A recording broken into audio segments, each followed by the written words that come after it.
Yes yes right. नाही, हीच माझ्या कामाची पद्धत.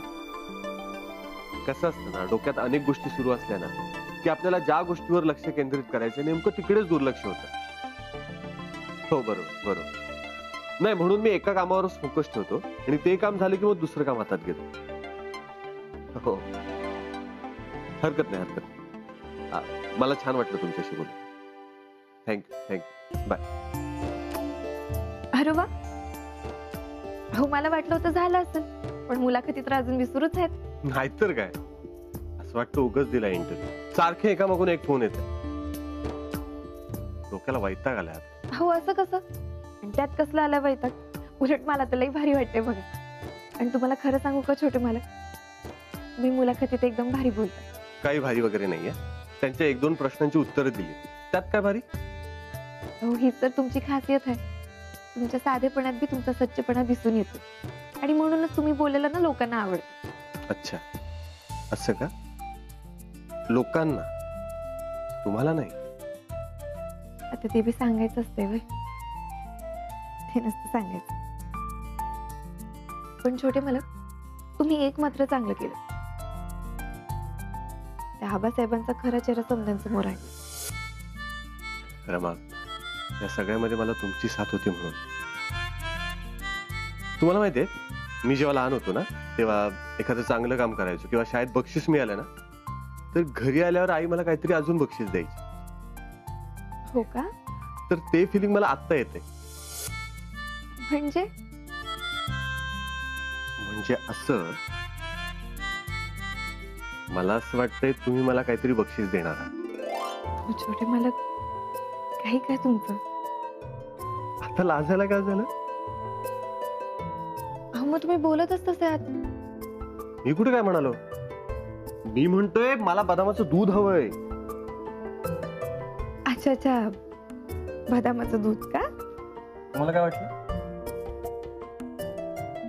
जाऊ देत, काही नाही. जो विचार करून तुम्ही लाजताय ना ते बक्षीस म्हणून दिलं तरी चालेल, मला हरकत नाही. काय?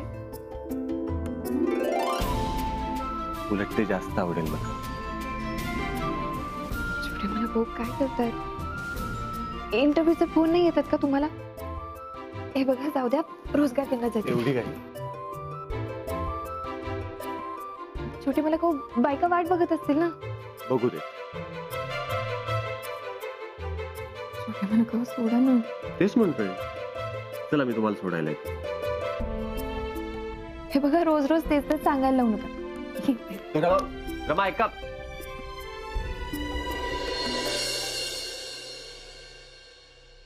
अगं रमा, आम्ही आता तुझ्याविषयीच बोलत होतो बघ. अगं तो आबासाहेब आपल्या रोजगार केंद्राची बदनामी करायला आला होता ना, पर प्रतापरावांनी अंतू त्यांची चांगलीच जिरवली बघ. अगं ती पिठी साखरेची पुडी चुकून माझ्या हातून त्या खोक्यात राहिली बघ. पर काही संकट नाही आलं आणि होत्याचं नव्हतं नाही झालं ना, ते लई बरं झालं बघ. भाऊशेव जाऊ द्या ना, जे झालं ते चांगल्यासाठीच झालं बस मग. आणि हो, तसं बी शेवट गोड तर मग समजा काही गोड, अगदी त्या पिठी साखरेसारखा. तेव्हा समजा इसरूयात आणि नव्या जोमाने कामाला लागू. 10 किलो लाडवांची ऑर्डर आली आहे, तेव्हा ती करून पटकन पाठवायची. तेव्हा आपण समजा कामाला लागूयात. आणि हो, सामानाची जी काही यादी असेल ना ती मला सांगा.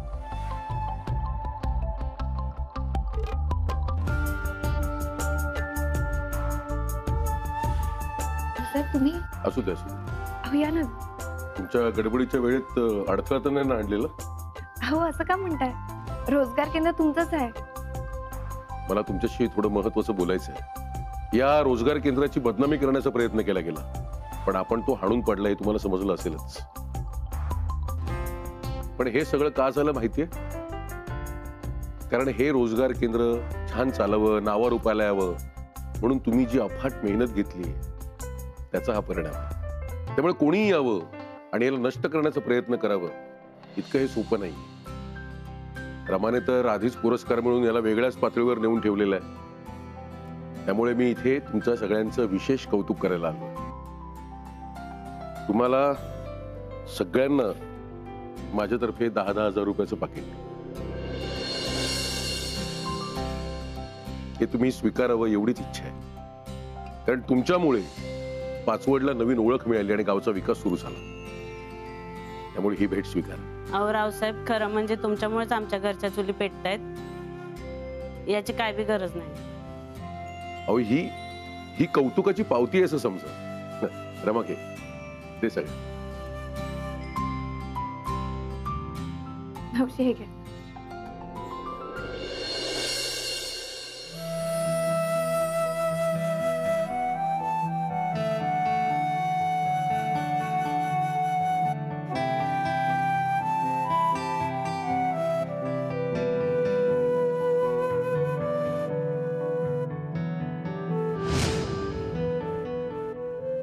तुझ्या डोळ्यात चांदवा उतरतो ग जपून, सांगू नको त्याला तुझ्या दोन झुब्यांचे ग कोण. तुझ्या बटेतून दिसे उर्दू लिपीचे ग खळे, त्याला झुब्या आड कर कर आभाळ मोकळे.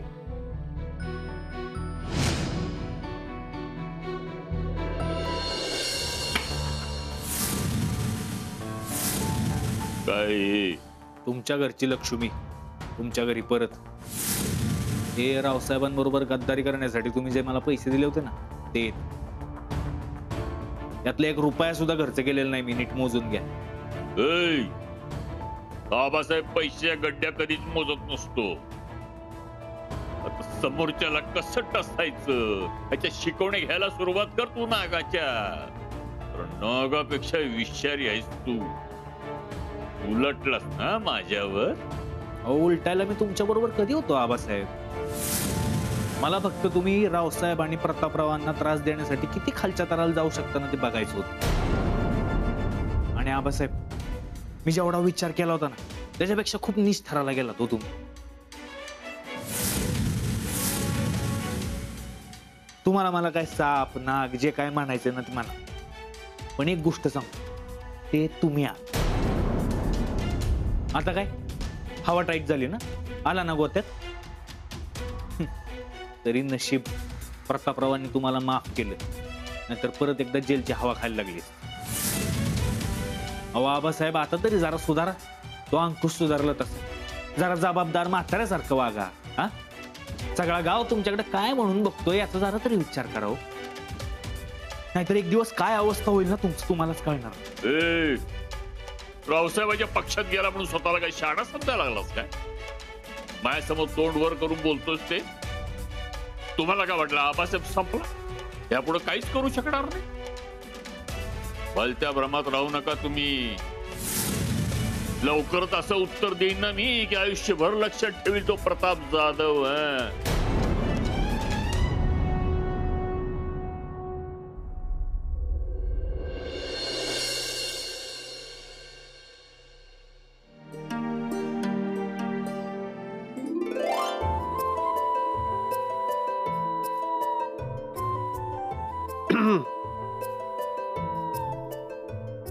छोटे मालक तुम्ही? मला वाटलंच होतं तुम्ही इथे असाल. अहो थोडंसं काम राहिलं होतं म्हणून थांबले होते. रमा, सगळ्या बायका निघून जातात, तुम्ही एकटे इथे काम करता. दमत नाही का हो तुम्ही? हसू नका, खरं खरं सांगा, कसं काय एवढं काम करता तुम्ही? अहो मग छोटे मला काय करू मी, कामच इतकी असतात. हातातली कामं अर्धवट सोडायला मला नाही आवडत. काय हे आणखीन एक कारण ज्यामुळे तुम्ही मला आवडता. छोटे मला काऊ काय तुम्ही परत सुरू झालात? बर रमा, मला कळलं की रावसाहेब सुद्धा इथे येऊन गेले. भय, आज रावसाहेब इथे आले होते समजा बायकांचं कौतुक करायला. आणि विशेष म्हणजे त्यांनी इथे काम करणाऱ्या प्रत्येकीला बक्षीस म्हणून 10,000 रुपये दिलेत. काय म्हणता? अहो त्या किती खुश होत्या काय सांगू तुम्हाला. प्रत्येक जण इथून जाईपर्यंत त्यांना आशीर्वाद देत होती. खरं म्हणजे रावसाहेबांचं हे रूप मी कधी बघितलंच नव्हतं. नाही म्हणजे त्यांनी माझा चिंगीचा सत्कार केलेला, तर काही वागतील याची कल्पनाच नव्हती मला. छान वाटलं. तुम्हाला माहिती आहे रमा, रावसाहेब असे वाटतात कठोर पण खूप प्रेमळ आहे. ते माहिती आहे ना, फणस असतो जो बाहेरून काटेरी असतो पण आतून एकदम रसा, तसे आहेत. बघा आता तुमचे सासरे कसे आहेत हे तुम्हाला कळलंय, आता त्यांना कसं जिंकायचं ते तुम्ही ठरवा. आईला विचारून बघा त्यांना काय आवडतं काय नाही ते, आणि मग बघा रावसाहेबांची तुम्हाला किती रूप बघायला मिळतील.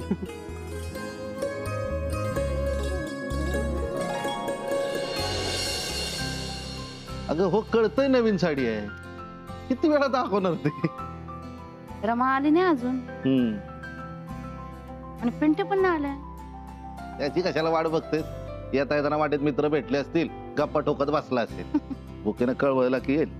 ते पण खरंच आहे. रमा एवढ्यात यायला हवी होती. जरा वेळ वाट बघू, नाही आले तर दोघांना फोन लावू. हं? येऊ का? अरे दामू, ये ये ये. अचानक कसं काय आलास? होय, यावं लागलं. का, काय झालं? बघा तुमचं काय पार्सल आणलंय ते. नवीन काय मागवलं? हा? अगं कसे आहात तुम्ही? आम्ही मस्त मजेत आहेत. तू कशी आहेस? I am absolutely fine. अगो बाई, डमे पण अशी अचानक कशी आली? अहो त्याचं काय झालं, मोठ्या मालकाने मला बोलावून घेतलं आणि सांगितलं हिला पुढल्या आठवड्याभर शाळेला सुट्टी आहे, तेव्हा हिला तिथं बोलून आणू. मोठ्या मालकाने? होय. अहो त्यांनी तिच्या विमानाची तिकीट बुक केली. तिचे हेडमास्टरांसंग बी तेच बोलले. आता त्याने मनावर घेतल्यावर काय अशक्य आहे. ही इकडं आली आणि म्या हिला विमानतळावर घेऊन इथं आलो. पण मोठ्या मालकाने आपल्याला भेटायला तिकडं मला पण तेच वाटतंय. जाऊ दे ना, आता आले ना चिंगी भेटायला आपल्याला, हे महत्वाचं आहे. चिंगी तुला बघून एवढं भारी वाटतंय मला.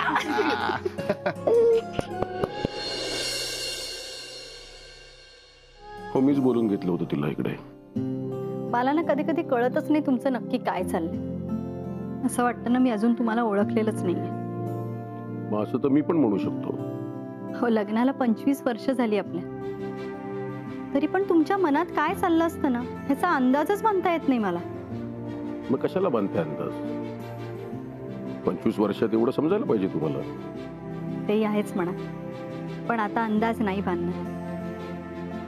बरं, तुम्हाला आठवतं तुम्ही मला मागे म्हणालेलात मुलांवर आपले कुठलेही निर्णय लादू नका म्हणून? हो म्हणाले होते. पण मुलांवर एक निर्णय मी लादणार आहे आणि तुम्ही त्याचं वाईट वाटून घेऊ नका. कोणता निर्णय? ताई, अगं फिल्म मध्ये जशा हिरोईन असतात ना, अगदी तशी दिसायला लागलीस बघ. चिंगे, बँगलोरला जाऊन जरा जास्त सिनेमे बघायला लागलीस वाटतं, तेव्हा तेवढं समजा कळते काय. अगं नाही ग, मी नाही बघत तिकडे फिल्म्स, पण जेवढ्या बघितल्यात ना त्यातल्या हिरोईन आठवल्या तुझ्याकडे बघितल्यावर. हो का आजीबाई? अगं हो खरंच, त्या हिरोईन जसे कपडे घालतात ना तसेच कपडे जर का तू घातले तर तुलाच घेतील बघ फिल्म मध्ये. संपल्या की नाही गप्पा तुमच्या? अगं मामी, आता तर सुरू झाल्यात. अगं झोपायला बोलवायला आले मी तुम्हाला, मग आजपासून खुसूर फुसूर खुसूर फुसूर ऐकू येते आतमध्ये मला. अगं मामी, खरं सांगू काही खुसूर फुसूर अजून थोड्या वेळ चालणार आहे. का?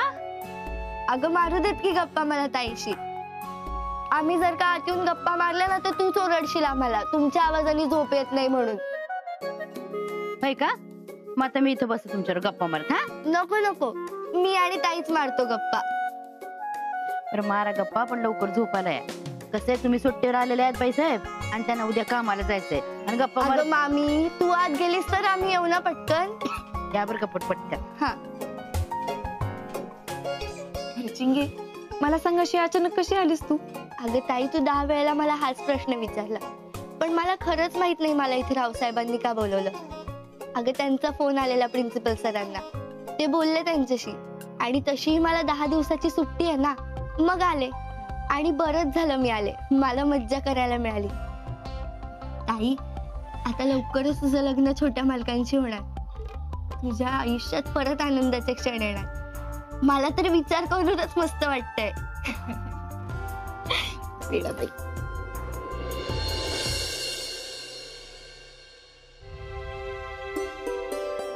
अगं झालं का नाही तुमचं? वय होत चालेल. ताई, किती मस्त वाटतंय का? याला काही तोडच नाहीये. छान वाटतंय ना? ओढत तर नाही ना कुठून? नाही ग. अगं तिथे माझी वेणी घालून द्यायला कोणीच नसतं. का ग? तुझ्या मैत्रिणींना सांगत जा की घालून द्यायला. अगं त्यांना सांगितलं तर गाठीच मारून ठेवतील त्या. सरला बायसे याची बसा. अगं नाही, ठीक आहे ठीक आहे, असं दे. अहो तुम्ही येण्याची तसदी कशाला घेतली? मला बोलवलं असतं मी आले असते की. मला तुमच्या सगळ्यांशी थोडं महत्वाचं बोलायचं होतं म्हणून आले होते. आता मी जे काही सांगते ते काळजीपूर्वक ऐका आणि माझी अशी विनंती आहे की तुम्ही सगळ्यांनी ते मान्य करावं. तुम्ही विनंती करू नका जी, तुम्ही हुकूम सोडा आम्हाला. काय बोलायचंय तुम्हाला?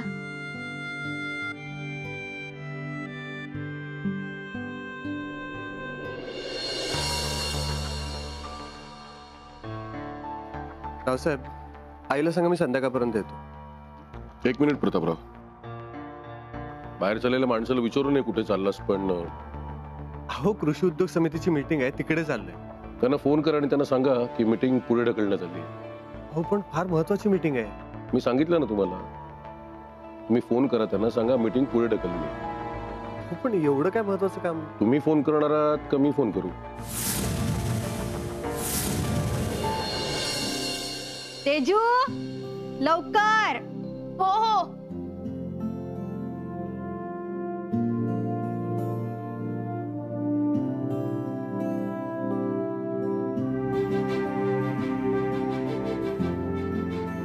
चिंगे आले.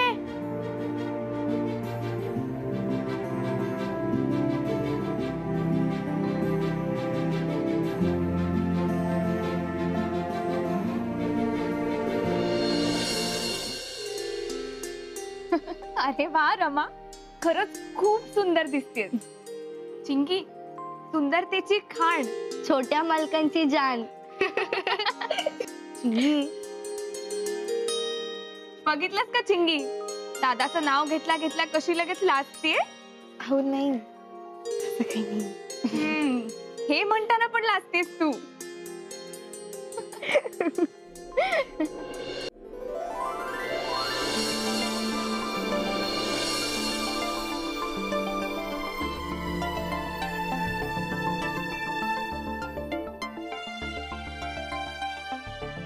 रावसाहेब, तुम्ही मला तातडीने ट्रॅडिशनल कपडे घालायला का सांगितलं? समोर बघ म्हणजे कळेल.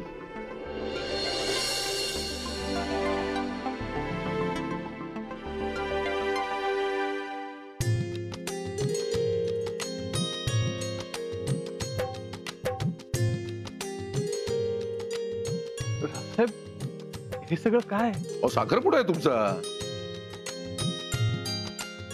साखरपुडा?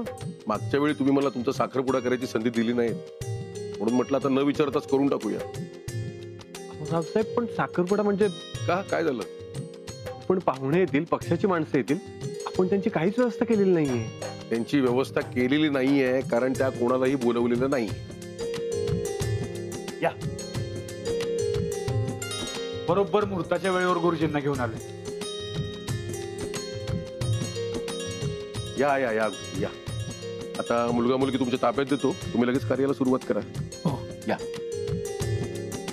या या गुरुजी. आणि सगळी तयारी केलेली आहे. तुम्ही सुरुवात करा. काय मुला मुलीला बसवा. बस.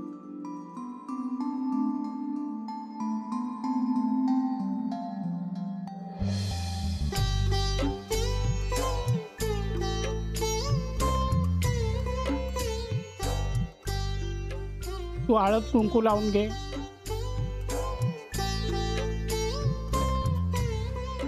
चला आता आचमन करा. ओम केशवाय नमः. ओम नारायण नमः. ओम गोविंदाय नमः.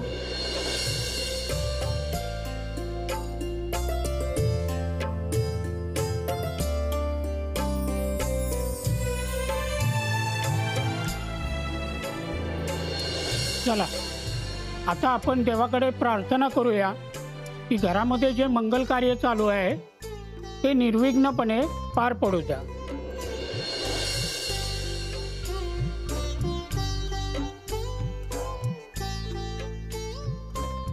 चला ती फुलं देवाला वाहा. तुम्ही त्यांच्या हाताला हात लावा.